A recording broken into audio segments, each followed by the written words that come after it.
ಪ್ರದೀಪ್ ಈಶ್ವರ್ ಏನಾದರೂ ಈ ಚುನಾವಣೆ ಸಂಬಂಧ ಪ್ರಚಾರಕ್ಕೆ ಬಂದರೆ ಅವನನ್ನು ನಾವು ಒದ್ದು ಹೊರಗಾಗ್ತೀವಿ ದಾವಣಗೆರೆ ದಕ್ಷಿಣ ಕ್ಷೇತ್ರದಿಂದ ಅಂತ ಹೇಳ್ತಿದ್ದಾರೆ. ನಿನಗೆ ತಾಕತ್ತಿದ್ರು ಬಾ. ಏಯ್ ಪ್ರದೀಪ್ ಈಶ್ವರ್, ನಿನ್ನ ನ್ಯಾಲ್ಗೆನಾ ಏನು ಏನಂತಾರೆ ಅದಕ್ಕೆ? ನಮ್ಮ ಹಳ್ಳಿ ಭಾಷೆನಲ್ಲಿ ಹೇಳ್ತಾರೆ ನ್ಯಾಲ್ಗೆನ ಏನಂತೇಳಿ. ಮನುಷ್ಯತ್ವ ಇದ್ದಾನೆ ನಿನಗೆ? ಸಾಂವಿಧಾನಿಕ ಹುದ್ದೆಯಲ್ಲಿ ಇದೆಯಲ್ಲ ನೀನೊಬ್ಬ ಜನಪ್ರತಿನಿಧಿ ಆಗಿದೆಯಲ್ಲ. ಏನೋ ಭಾಳ ಓದ್ಕೊಂಡ್ಬಿಟ್ಟಿದ್ದೀನಿ, ಭಾಳ ಶಾಲೆ ಕಾಲೇಜುಗಳು ಇದೇ ಮಾತಾಡೋದ? ನಿನ್ನ ತಂದೆ ತಾಯಿ ಇದೇನ ಕಲ್ಸಿರೋದು ನಿನಗೆ? ಮಾನ ಮರ್ಯಾದೆ ಇದೇನಾ ನಿನಗೆ? ನಾಚಿಕೆ ಆಗಲ್ವಾ ನಿನಗೆ?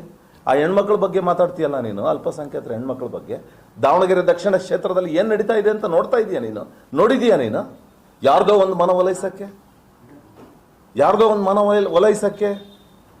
ಯಾರಿಗೋ ಒಳ್ಳೆನಾಗೋದಕ್ಕೆ ನೀನು ಇನ್ನೇನೋ ದೊಡ್ಡ ದೊಡ್ಡ ಆಸೆ ಕಂಡಿದ್ಯಾ ಅನ್ನಂಗೆ ಕಾಣುತ್ತೆ. ನಿನ್ನ ಕ್ಷೇತ್ರದಲ್ಲಿ ಅಲ್ಪಸಂಖ್ಯಾತರು ಇದ್ದಾರೆ, ಹಿಂದೂಗಳು ಇದ್ದಾರೆ.